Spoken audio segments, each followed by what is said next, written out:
even if you and I haven't met in person yet, I know that you have at least one false story that you're telling yourself that is greatly reducing your confidence from where it could be. And I know this because this is true for every single one of us, you, me, and everybody else. Even people who don't think they have a challenge with confidence have this as well. And here's how it works. Something happens in your life, and you make a story about it that says, you know what? This proves, this shows, this means that I'm not good enough in some way. And then therefore, I'm going to hold back. Therefore, I'm not going to share. Therefore, I'm not going to put myself out there. Therefore, I'm not going to say I love you. Therefore, I'm not going to try for that thing in my career. Right? All the therefores, and then we start to restrict our lives. Let me give you a specific example of how I saw this where it could have formulated and it didn't in one of my kids. So my son Zaim is 5.5 years old right now. And we went to a hike in Forest Park near our house just yesterday. And a couple of friends came and their kids, and there's like 4 or 5 kids there, including ours. And one of his friends, we'll just call her Teresa, is an 8-year-old. So he's 5.5 and she's 8. She's a little bit older. She's a little bit cooler. She kind of like, when she comes to play, because her parents are friends with ours, she comes to play, she's kind of like, oh, okay, I'll play with you, little 5.5-year-old. But she ends up being really sweet with him. A little bit hot and cold, but overall, really loving with him, right? For an 8-year-old with a 5-year-old. Now this day, though, she's with a friend from school who's also her age. 2 8-year-olds. And that friend is not only the same age as her, but that friend like does not want to be around Zaim, does not want to be around anyone actually. She's got shyness that's manifesting as get away from me energy, right? Kind of a protective armoring of her heart. And so Zaim sees his friend Teresa, we'll just call this other girl Amanda. Anyway, so he goes over to be with Teresa and this is like hi to Amanda, and Amanda's like, just gives him like a stink eye. And I'm like, oh boy. So I walk over and I'm like, hi, Amanda. You know, so-and-so introduced me to you. And she's like, hi. And then I try to do a little bit like warming her up. I get down on her level and I try to facilitate some stuff. Nothing's taken, right? She just like, she wants to grab Teresa and run away and like go out into the woods. So anyway, Zaim is like trying to connect. He's like a 5.5-year-old. He's just like running up to him, like, and it's so cute. He's big for his age, so he's as tall as them. So he looks like he's gonna be this more mature kid, but he's 5, so he's just like, and then they're talking about 8-year-old, like kind of mature 8-year-old stuff too. I don't know, from school or wherever they're getting it, but I'm overhearing this conversation. One of them's like, yeah, you know, well, movies that have, you know, blah blah blah, sex and violence, blah blah blah. Maybe they're talking about ratings or movies they can watch or whatever. And Zaim has like no concept of any of this stuff, so he's just like, that's stinging nettle. He points to like a plant. And then the little girl, Amanda, who doesn't like him, looks back and goes, yeah, we're in 3rd grade, so we already know that. Which I'm like, did you really? Because you're in 3rd grade? I don't know. Anyway, then he said something else, and she's like, yeah, well, we're in 3rd grade, so we already know that. I was like, what? Anyway, it was like painful to watch. And then he starts to pick up on it after not too long, and he starts to get upset. He starts hurting. So he'll come back to like me and my wife and just be like, what's going on, you know?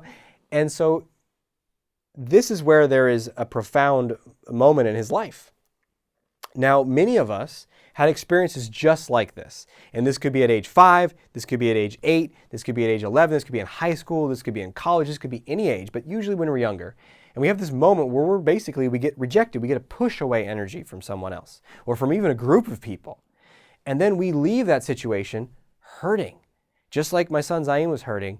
And then in the absence of any understanding, we come to a false story or conclusion. Now, if he'd been on his own, what he could have been is like, maybe they don't like me.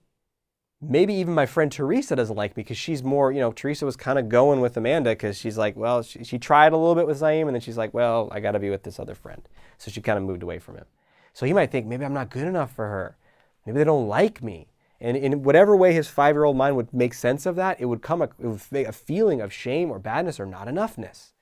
And the more old, you know, if we're 7, 8, 9, 10, 12 years old, we can get really sophisticated. It's because I look like this. It's because I'm not enough of that. It's because I'm too this and I'm too fat here and too thin there. My eyes don't look right or my hair's not right or whatever. I'm not cool enough. I'm not smart enough.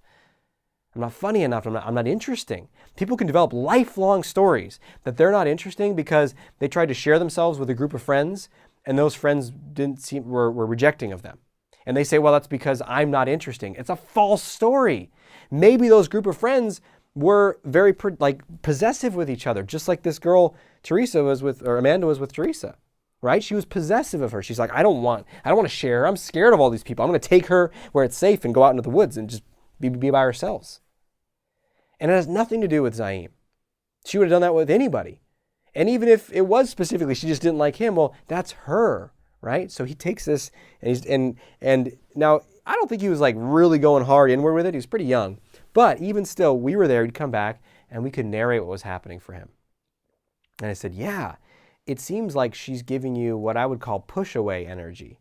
And he's like, push away energy? I'm like, yeah, like she's not physically pushing you, but her energy and her voice and her face is like basically saying, go away.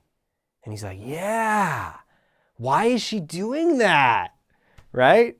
And I said, son, because she's a bitch. No, I didn't. I didn't say that.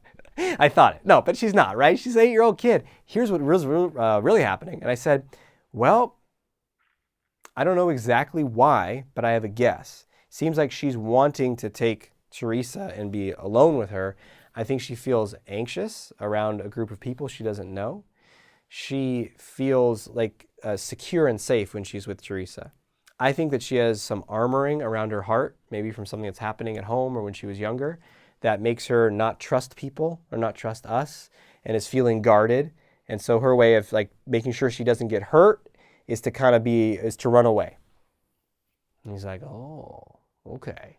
Right? So when we talked about it numerous times on the hike, on the drive home, that night before bed, he was just so curious because it happened again and again and again and again. So what story did you create at some age when you were younger that if someone had been there to narrate for you what was really happening, the whole thing would have evaporated? Or maybe even right now, you can think back to that story. You can think back to one of those painful moments when you were in middle school or when you were in high school or when you were younger in grade school and you felt pushed out, you felt rejected.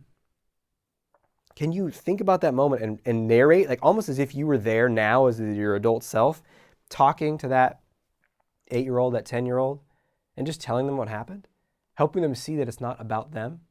This is a powerful exercise that I guide clients through that really can shift not just how they feel about that moment, but how they show up in life. Because now they're no longer telling themselves they're not interesting or they're not good enough in that way, because that was false, right? So when you see through this story, so much can open up. So go through that little practice on yourself. You can do it with a journal. You can do it through meditation. And of course, if you want to go further with this and learn how to do all this kind of stuff and exercises, I highly recommend confidence coaching with me and my mastermind or someone on my team. You can find out more about that below this video. You can also go to the socialconfidencecenter.com website and click on the coaching tab and learn more about coaching. It's a powerful, life-changing process. So thanks for being with me today. Share below in the comments what's standing out for you, what you're learning from this, what false story you identified. And until we speak again, may you have the courage to be who you are and to know on a deep level that you're awesome.